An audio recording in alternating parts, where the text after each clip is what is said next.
My thought went, I can't do, and I was protecting myself, to I can do, and what are the opportunities out there.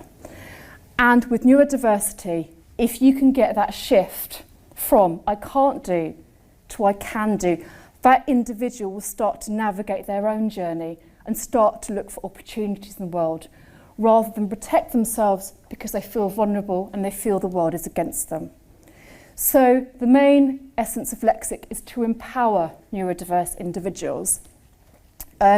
We started off with working with dyslexia, and we've gone on to work with all other neurodiverse conditions. We work across the UK and in Ireland, and we work with quite a lot of the leading occupational health specialists, but the type of companies we work with are people like Bank of America, we work with government sectors, we work with Amazon, etc. But our main message is to change that person's inner worth, because if we can do that, they will navigate the environment for themselves. So, what is neurodiversity? Neurodiversity is a fairly new coined term. It tends to refer to DCD, Tourette's, dyslexia, ADHD, autism spectrum conditions, dyslexia. But basically, neurodiversity refers to the different ways a person processes information. It's an encompassing term, because when you've got a business and you're trying to think of a catch line with all these different terms, it can get quite confusing. But it's a term to refer to looking at individuals, looking at the ways different brains think, looking about how we can help these people to develop skills that empower them and identify where their strengths are. And according to ACAS, about 1 in 7 individuals in the UK have neurodiversity. The way this debate is changing is the debate is a lot around mental health, but what you probably find in the next 10 years is that the primary factor of a lot of mental health issues will be neurodiversity, and the secondary factor will be a mental health condition, because if you have low self-esteem or low self-worth, then that's going to impact upon your confidence. It's going to mean that you externally compare your environment. Does this person like me? Am I good enough? You know, is it working? And that's going to drive the cognitive distortion. So when you look at CBT, you have cognitive distortions, which might be, oh, I'm not good enough, shame, etc. I won't go into the neurodiverse conditions in lots of detail. I just say, like, dyslexia is something that might impact ability to attainments, reading, writing, spelling, listening, and concentration problems. But the strengths would be ideas, being able to relate to other people, high spatial awareness, creatives, etc. ADHD, you may be very good, you could be hyper-focused on something that's really interesting to you. So one of my colleagues whose partner is ADHD, he works in travel, he loves finding holiday destinations for individuals, but he might struggle if he was looking at something where he had to do a lot of reading and concentrate for long periods of time, because he would find that the stimulation too low. Autism spectrum conditions, these individuals can be very good at jobs that have A plus B equals C types of knowledge, like mathematics, science, academics, coders, but they may struggle with social nuance. So, for example, sarcasm. So you get companies like AI technology who actually do autism captioning, because so that the individual is taught is that their sarcasm, things are actually written as they're meant to be, rather than having any sort of nuances within what's being said. And then you've got DCD, which is issues with coordination, balance, spatial awareness. This has to be from childhood. So somebody might be very good at words, but they might have issues if they're driving a car, for example, or with maybe sort of hand-eye coordination types of activities. So let's talk about the hidden journey. What is the hidden journey? So I'm going to talk about the hidden journey in terms of intersectionality, and also in terms of well-being and mental health. This is Yvette, she's a psychologist, but she's also a neurodiverse individual. So we're going to talk about our experiences of being diagnosed with the condition. So what we've seen is that we've seen that dyslexia isn't necessarily a mental health condition, but it can impact people's well-being. We did some e-learning on neurodiversity, and we went out and interviewed a lot of neurodiverse individuals. And the types of language that people are using is, I'm frustrated, I can't get my point across, I am not good enough. The word stupid appears a lot. And if that's your internal dialogue, then that can then lead to lower self-worth, which can then lead to issues with anxiety, and things like ADHD comes strongly with different types of anxiety. Anxiety disorders are common amongst people with autism spectrum, but what happens is by the time someone's looked at the autism, they may forget to actually look at the mental health issues underneath. What we see with cases of autism is that somebody can get really frustrated because they can feel like they're not being understood, or vice versa, they'll interpret a situation in such a literal way that they'll feel that their understanding is right, but because they're not seeing the subtle nuances, people could perceive it in a different way. For example, we were working with a client who would usher people into a courtroom, and this guy was on the spectrum, and there was a lady that came in a case where she felt that in her opinion her husband had been abusive to her, and then so he escorted her to one room before they entered the court. And then the autism chap escorted the husband into another room. So he has no understanding of the case, and he went and told the husband off. So it's that, it's what is right, what is wrong, how something is interpreted. The mental health and autistic person can be overlooked. So what sometimes happens is people can suffer in silence because they feel like they're not understood. Or it might be that another chap we were talking to, he went for an interview and he's so scared of social situations. He finds it so overwhelming, but he's a very good coder. So if you take him into an interview situation where he's being assessed for his interview skills, that's going to really, really impact him. Whereas actually, if he's just given coding tasks to do, which actually is the measure of what's the job he'll do really well. So it's really important that we look at the hidden journey, because this impacts around disclosure, it impacts around identity, it impacts around performance at work. So what things help? One of the things which is really interesting around high-functioning autism is we had a chap who was working in a bank call centre, and he was dealing with people that phoned him up. And he was dealing with a lot of people that were in debt, and he was dealing with the queries and trying to appease things. And he took things really personally. He blamed himself. He thought it was his fault. And he took that on his shoulders, and he was very, very stressed.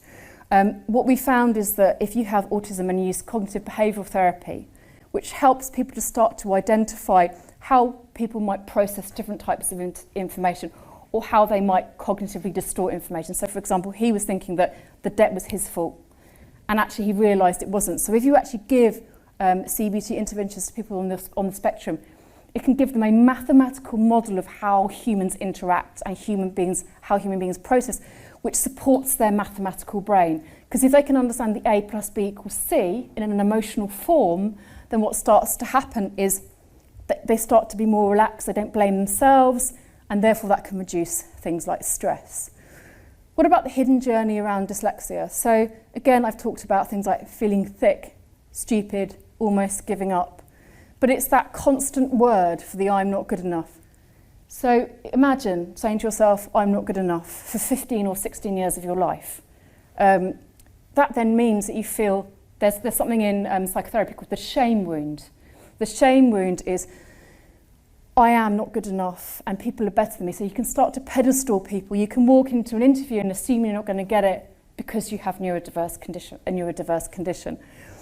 And then what actually happens is you see individuals with dyslexia who start to, when they have things like coaching and training and support, so, and Yvette and I will be talking later about this, you start to see the shift. Because if someone learns the skills that align with how they learn, for example, I don't have to sit in the library and proofread for 12 hours and proofread again just to check if I've proofread properly. I've got assistive technology. It reads aloud to me. It then visually highlights the words. So what I'm realising is that I can proofread with something that doesn't have so much impact on my short-term memory, and I'm starting to see success. And when you start to see success, this I can't do starts to transfer into I can do. And when you start to have interventions like dyslexia coaching, you then start to see shifts in the outcomes that you're achieving, particularly in written activities. That then impacts your confidence, And then you start to have, then you start to look at the piece around self-belief. Actually, I can do this, I just need to do it in a different way. My parents are very academic, so I always would say, look up to my parents for what I thought good looked like. And then I started to go, okay, I want to set this business up. And I was sitting in a room, and I was like, oh yeah, idea, another idea.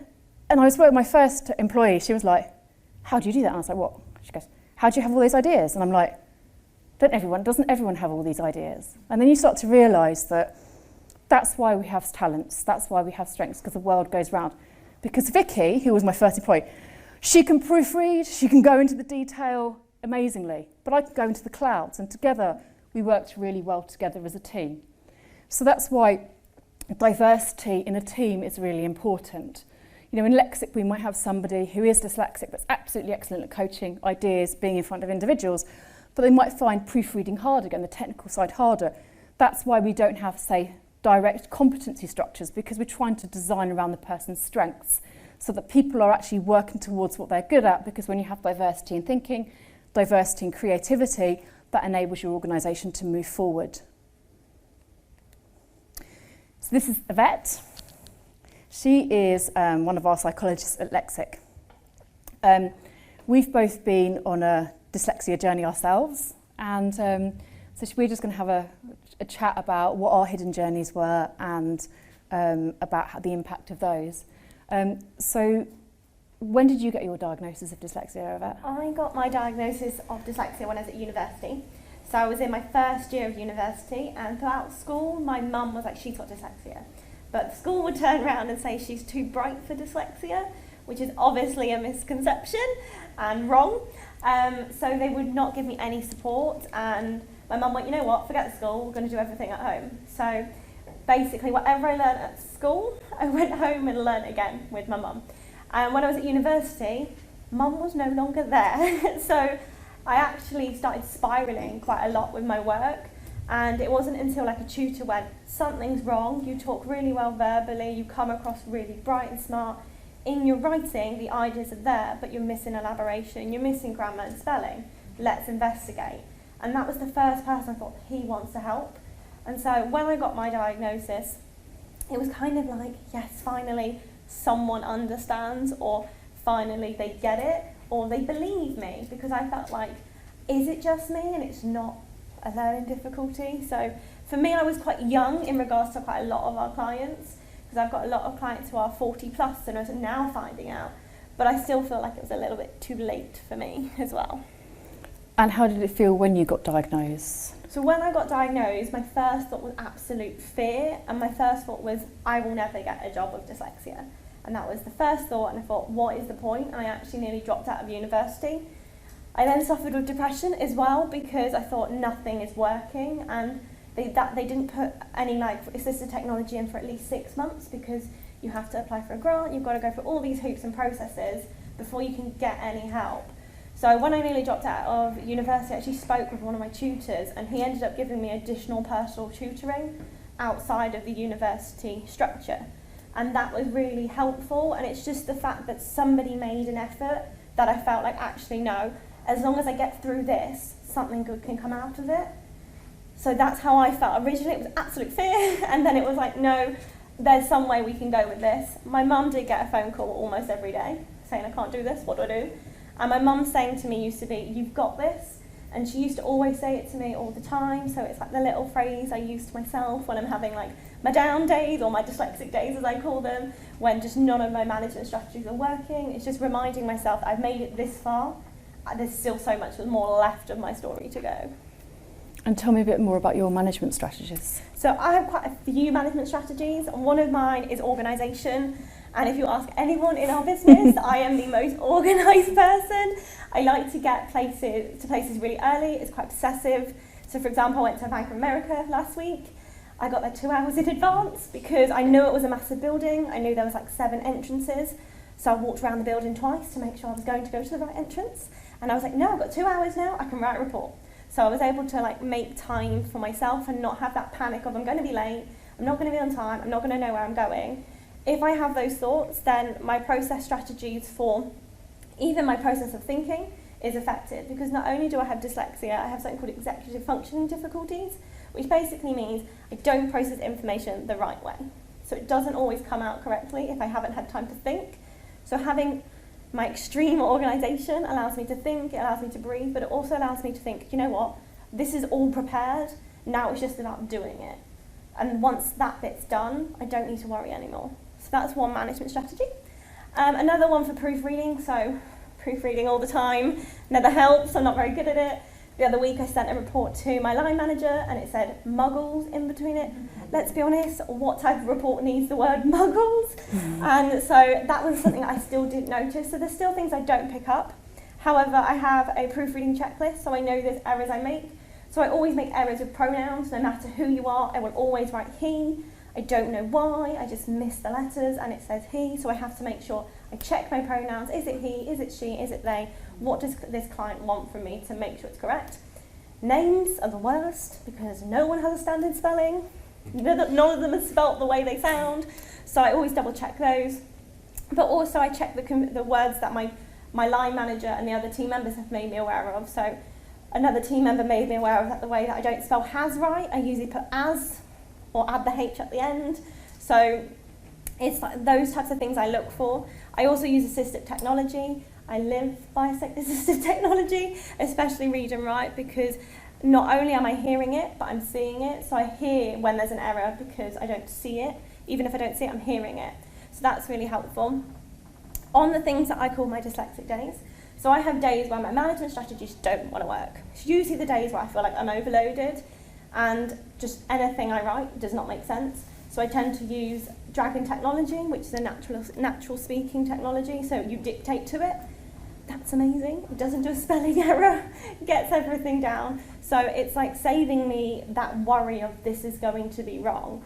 And every time I send work off to my team, it's that they already know that this is my difficulty, so I don't ever feel guilty.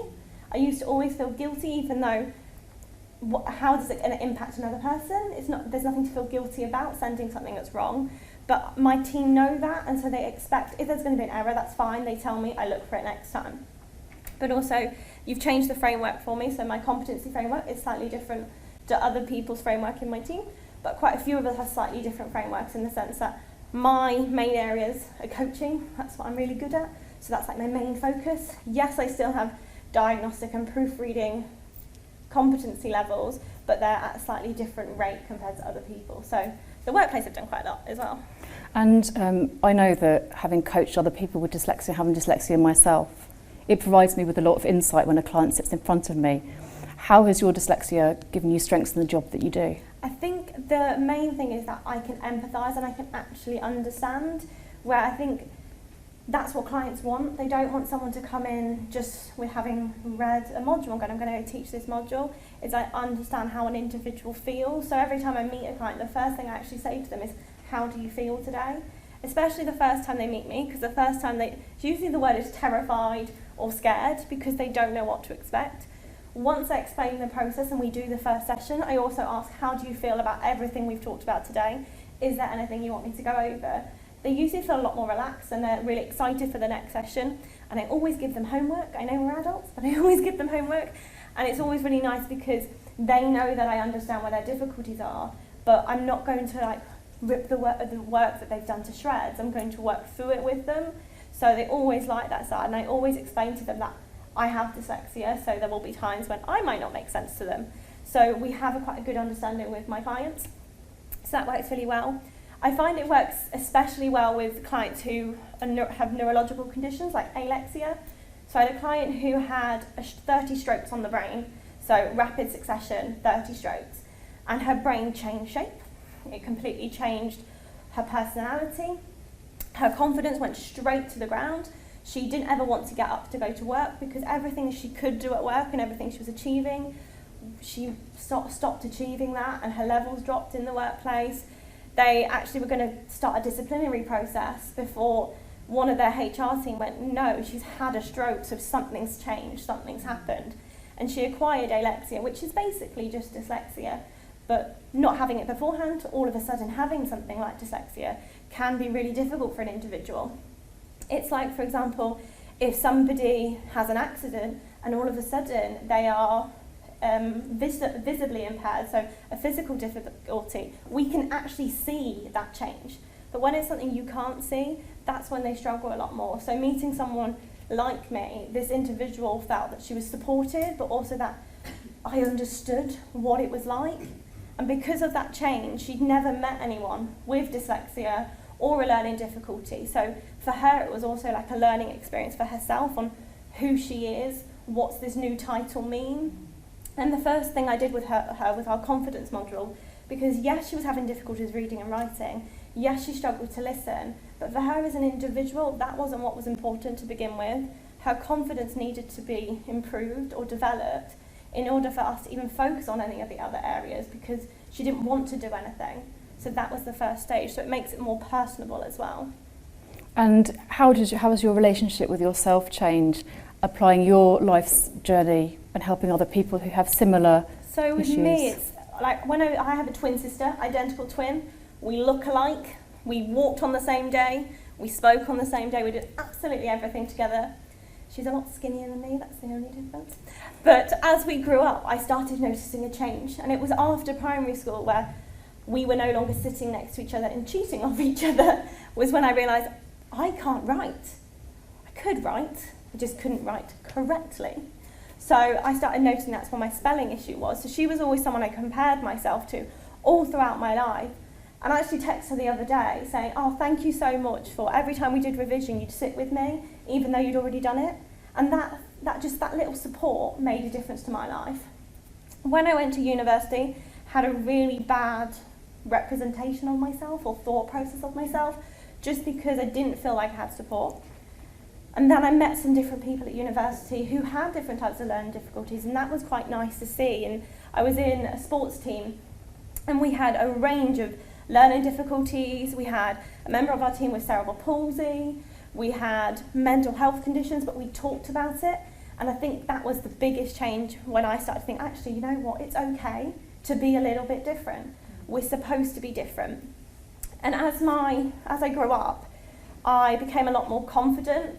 I actually applied for a job before Lexic, and they told me I couldn't have a job because I was dyslexic. So that was an interesting conversation to have. And that kind of really knocked me back, because I thought I've got all this way thinking it's okay to be dyslexic, and this one organisation said, no, it's not. And so that did knock me back, and I applied to Lexic only because of my mum. Obviously my mum is a massive influence. She kind of she tells you have to do it. She's one of those mums. And working with Lexic, I've met loads of different individuals who have felt really good about their own learning difficulty or neurological condition, but also those who haven't. And seeing that in a workplace is quite heartbreaking, that someone doesn't feel comfortable in a workplace or doesn't feel like they belong. So knowing that I feel like I belong and feel like I'm supported, I'm able to give that advice and support that individual to empower themselves. And I think no matter what your difficulty is, even if it's not a learning difficulty, even it's, you know what, I just can't proofread very well, it is all about that empowerment in yourself to begin with, because if you don't have that, you can't help with another person. I also read a statistic, don't quote me because it has so many zeros in, but it was 1 in 400,000 million that you as an individual was born. And that's just not you right now, it's you with your hair colour, your eye colour, skin colour, ethnicity, I'll get that right, religious background, characteristics, so everything about you. That's 1 in 400,000 million. So for whatever reason you believe in, you're meant to be here for some reason, and that difference is important, and it is unique for a reason. And I think that's something I like to tell people, because it is a massive number to be one of. So you are supposed to be different. It is okay to be different. And when I meet clients who are in that space that actually I don't feel like I should be different, it's telling them that number. It's actually okay. You are supposed to be unique. I'm a twin. We're completely different. We're supposed to be identical, and we're not. So it is okay to be different. It's okay to be unique. And I think that's the main thing I always tell my clients. Totally. And if you were an organisation and you had a neurodiverse individual, what's the one thing that they can do for that individual to support them on their journey? I think the first thing to do is talk. I think a lot of people are scared to have that conversation of what do you need, is usually the first conversation I would have, is rather than asking what is your disability or what is your learning disability or what don't ask the what, ask how do you feel, what do you need, how can we help? I think that's the beginning start of anything, because when someone feels supported and feel like they can have the help, that's when they're going to disclose. I would never disclose straight away if I felt like an organisation weren't there to support me. So I think the most important thing is understand that individual for who they are before working on, okay, is there a disability? Can we support a disability? But what can we do to support them as an individual? Thank you. I'd like to say well done, Yvette. It's really interesting thinking about Yvette's point, because I remember, like, particularly maybe even 5 years ago, many organisations were like, we just want to get the diagnostic. So people would push for a diagnostic. And I remember I got my diagnostic and I got the coaching, but I got the coaching maybe 6 months or a year later. What happens is, if you just get a diagnosis, you get given a label. But if you're not taught, who am I, what are my strengths, how can I learn differently to empower myself, sometimes people can go into a state of a victim, say, I can't do this, now I have a label. So whatever happens, it's really, if you could do anything, the coaching is where you see the transition for somebody.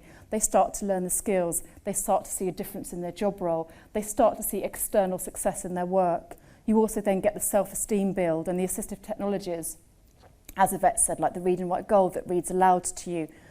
The mind mapping software and the Dragon can make a real difference for people. Thank you very much.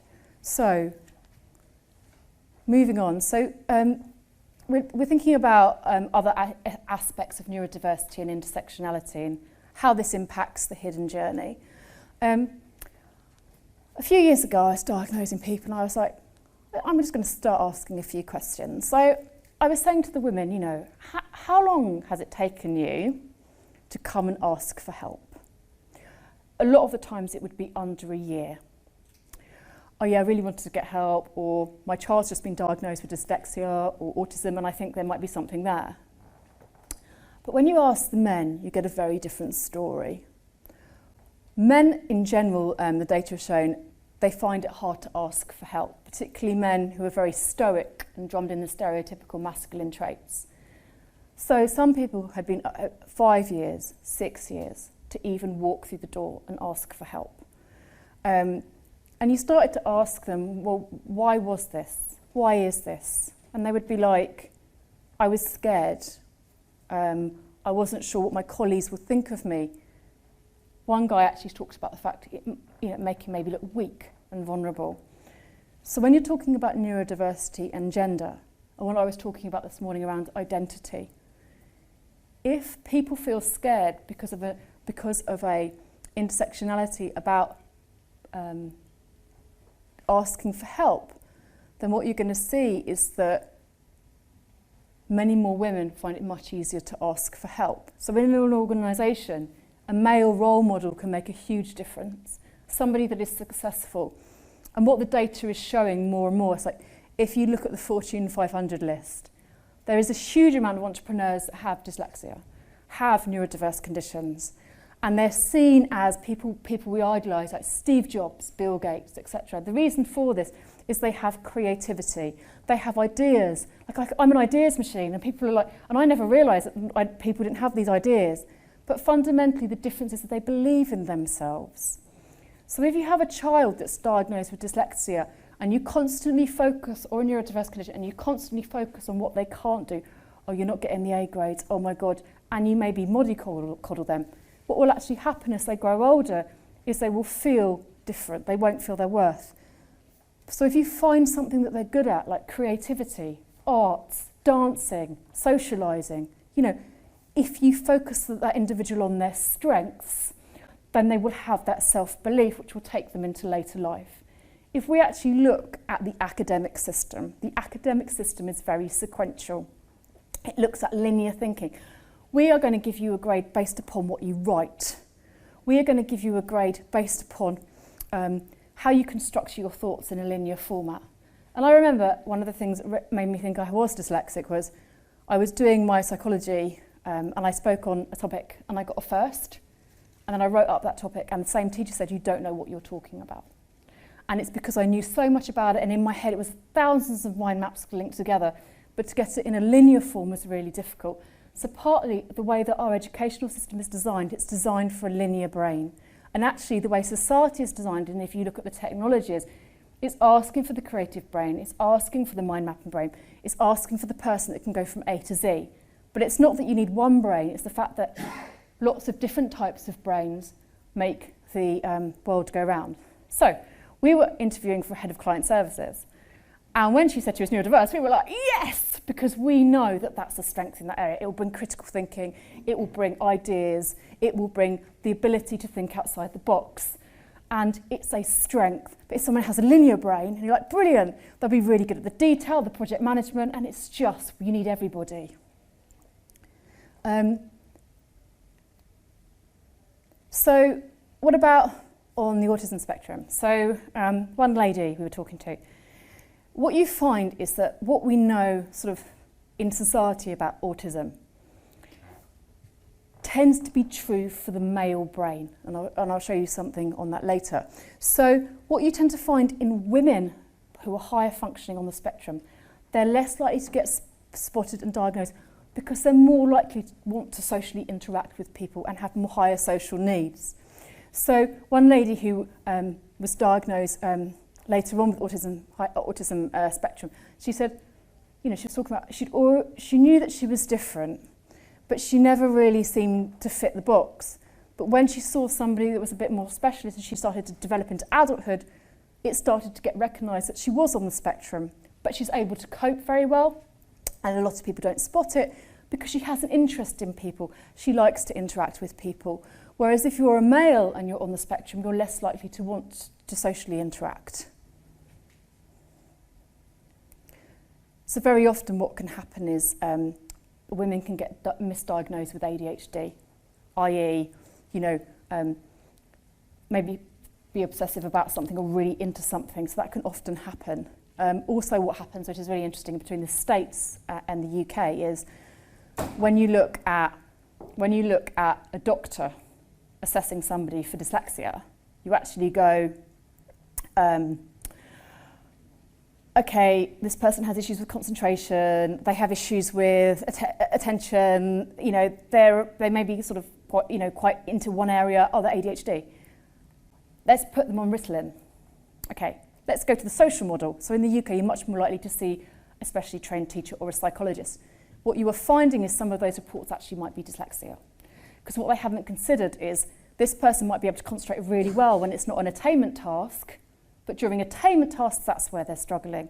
So you have to be really careful. So when I went out to the States a few years ago and I was doing a few conferences, there was much more ADHD diagnosis, which in the UK might be dyslexia diagnosis. This is a quote from Pelfrey. Everything we thought was true of autism seems to be only to be true for boys. It does not hold up for girls. So this is what I was talking about around the male brain. So if you have women in the workplace, it's harder to see that that person is on the spectrum. What about things like religion? So I spoke briefly about this earlier. I had a chap sitting in front of me, a Muslim chap, and he was quite anxious about the diagnosis, and and so I was chatting to him, and he ended up having a diagnosis of dyslexia, and he was saying that, I said, so have you spoken to your parents about this? You know, how are you going to, and he said, I won't tell anybody. And the reason he said he wouldn't tell anybody is that he was soon to enter into a semi-formal arranged marriage situation, and he said that in his culture, if he disclosed that he had dyslexia, it could impact his chances because his value in terms of external value could be impacted. So this is what Abbasi found in the Muslim community. She said, if it's a physical condition, it's okay to access help and to talk about it. But when it comes to mental struggles, people want to keep it quiet and secretive. So this doesn't obviously apply to the whole Muslim community, but what she said is that sometimes something that relates to how somebody processes or a neurodiverse condition can be seen as a weakness, whereas a physical condition isn't. And when I was talking to that chap, he just said that sometimes it's the perception of what it is to them. And what about neurodiversity and social economic status? So there's quite a lot of research around people in prisons, and there's quite a lot of research around literacy levels. So what they found is that between 20 and 40% of prison inmates have ADHD, and most go undiagnosed and untreated. However, in the actual general population, it's found that only 4 to 8% of the general population in the US have ADHD.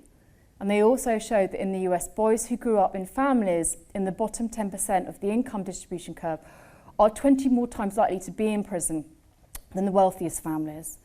So it shows you how access to education, access to help, access to being supportive can have a huge difference on your ability to understand yourself, your ability to be able to understand your strengths and be able to choose the right path that aligns with what you're good at. And here was, 80% of prison inmates were reported functional issues with literacy. So you can find that there's quite a lot of issues with dyslexia in prisons. And in terms of accessing dyslexia support and being able to access that support, sometimes, like for example, when I went through education, I reached and I got that support when I started to enter higher education. But before, that support wasn't there. And if there isn't that support there, or you don't have, funding to actually support with maybe extra lessons, send teachers to support you, it can really impact upon how you develop and where you go. Because imagine you've got issues with reading, you've got issues with writing, that then impacts your self-esteem, you're not good enough, you then feel that you're not going to get a job and you need to make a living.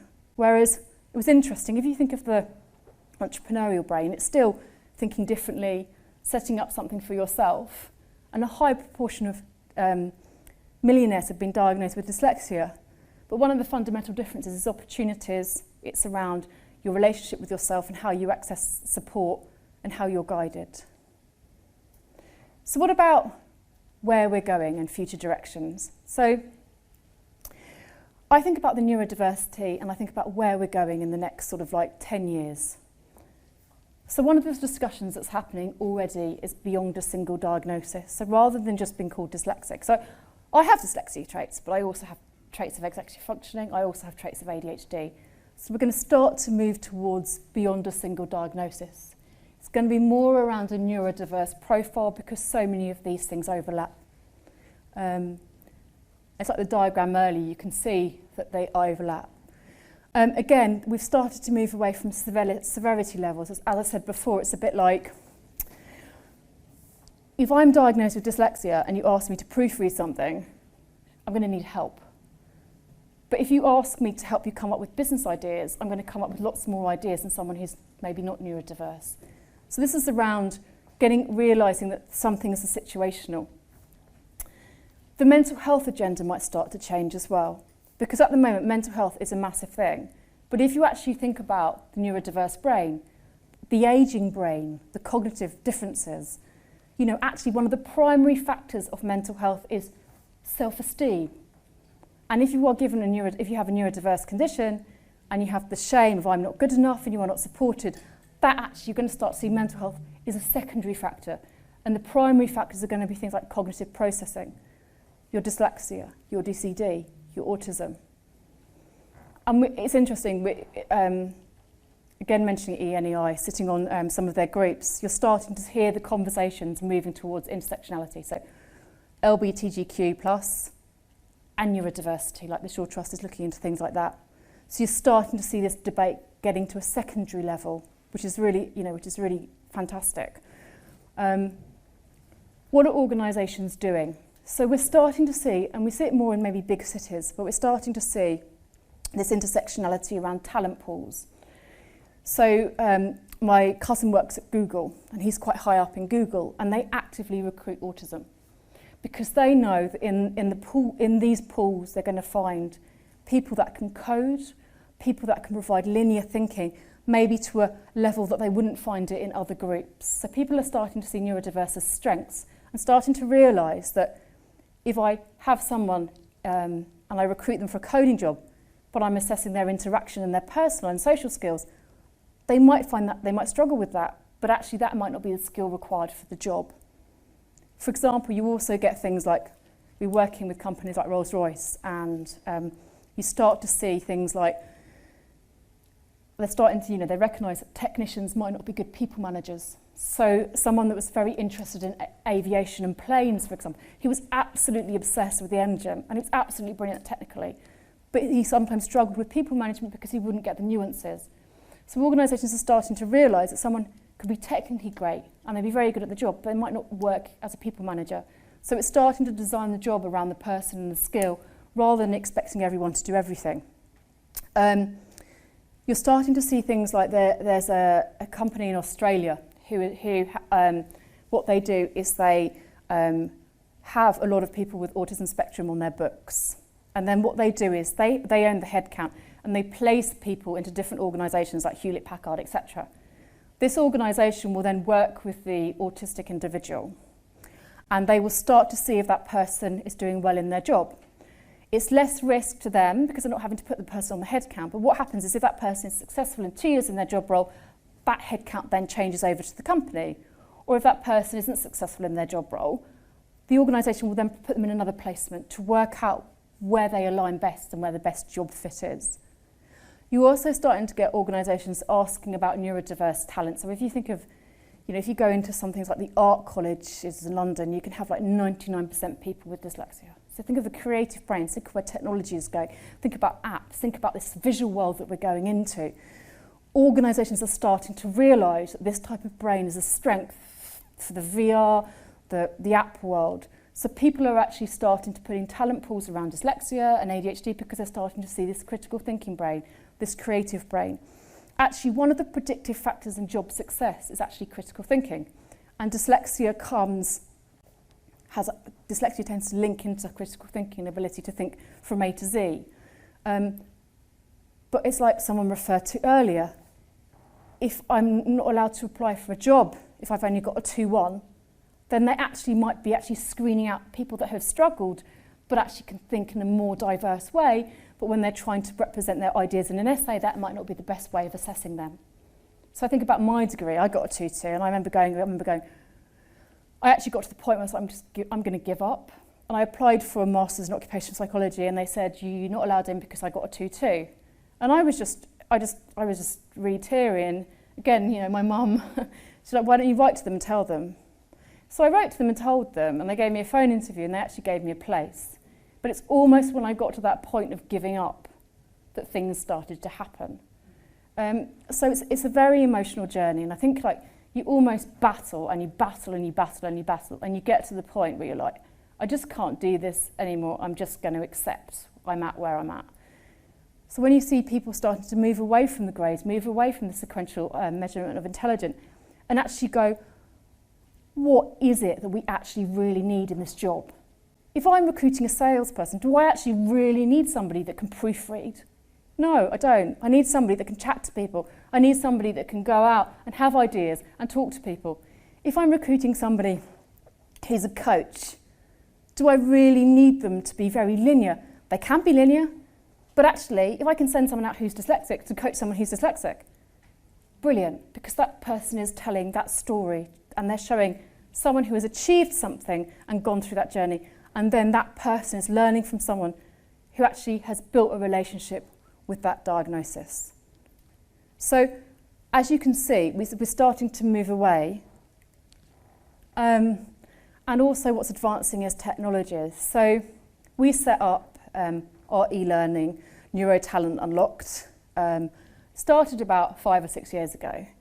So you can imagine, you think, hey, we can write scripts. So we wrote some scripts, and we realised that we actually need someone who actually can help us tell the story in a much more visual format. Because imagine you're dyslexic and you're receiving, say, dyslexia awareness training in a video format, and you've just got someone talking to the camera in a very pedagogic style. It's not going to work. So what we actually did is we got a script writer, and we interviewed lots of people that we'd worked with dyslexia.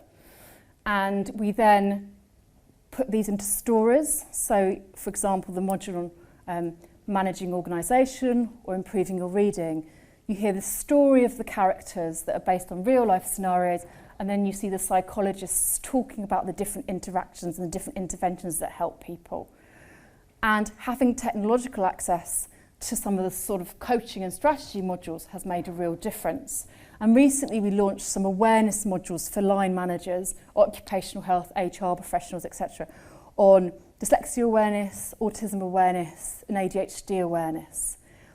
And this again is how technology is moving forward. It's about being able to access support from your office in a way where you don't have to leave the office. It's being able to educate people around the awareness of the conditions. So what you find is that we were working in PwC up in Belfast with a chap who had ADHD and autism. When we delivered the awareness session for his staff, because when you perceive autism through your lens, through what you think is right and wrong, you can actually sometimes perceive autism spectrum disorder as somebody being rude. Because it might be they might not look at you, they might sort of move away, or they might want to sit away from you, or they might want to sit in a certain place and they might not want to socialise.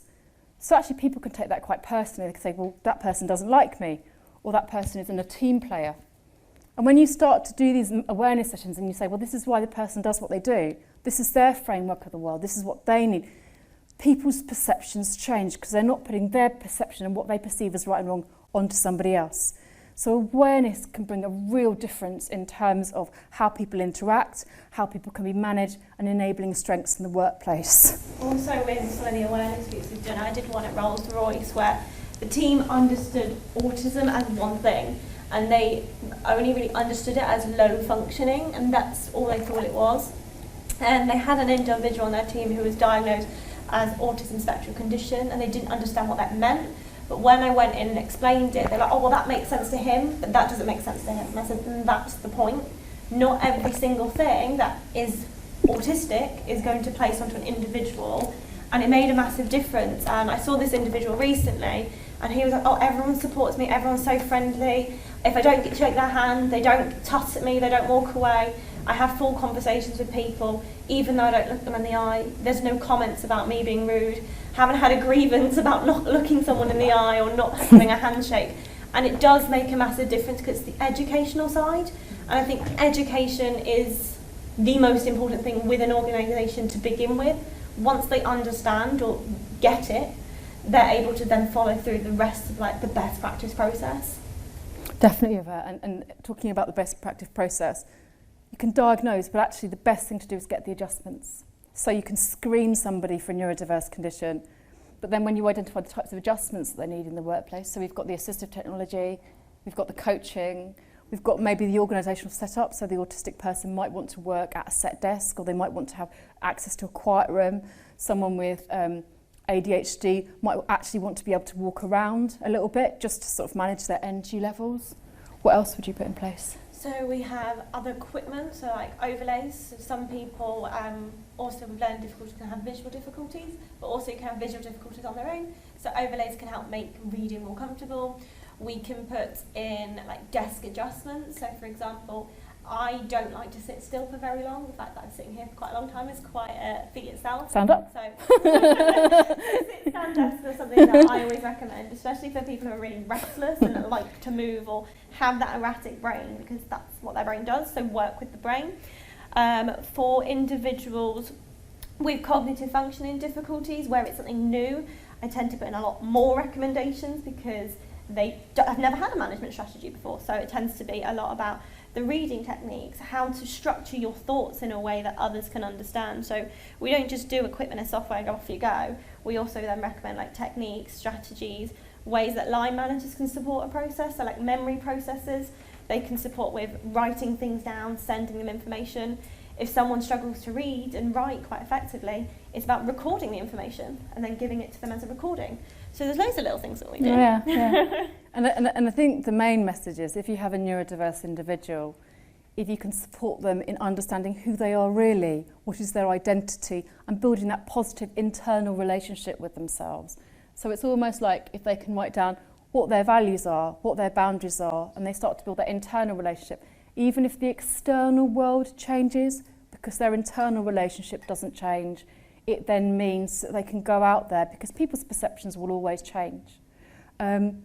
And The final thing is that when you think of things that, you know, are starting to come up, things like meditation, things like yoga, etc., if you have someone who has, you know, lower self-esteem, meditation can support that, and also with ADHD, because what happens is you start to see more grey matter coming into the brain, which actually then supports groundedness, which then supports somebody with sort of staying with themselves, which can support that person not only with self-identity, but also support somebody who maybe is a little bit wanting to jump around. I just find that really useful as well.